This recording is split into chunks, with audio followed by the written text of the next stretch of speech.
Бізден әрекетті күтеді Аллах Тағала. Сәл бір әрекет жасасаң, болмайтын нәрсені де болдыртып береді саған.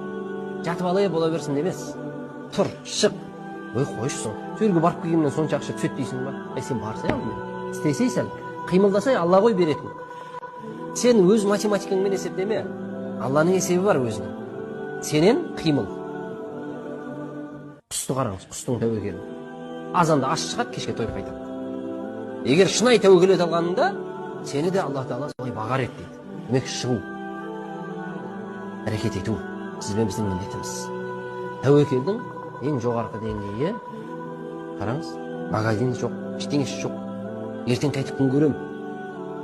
Жұмыстан шығайықшы. Ешқайда жұмыс жоқ болсын, азындап уайымдаймыз, ертең қайтып күн көрем деп. Шықсай, әрекет жассай, қимылдасай. Құстың да ешқандай жұмыс жоқ. Шығады ғой, тіршілік етеді ғой.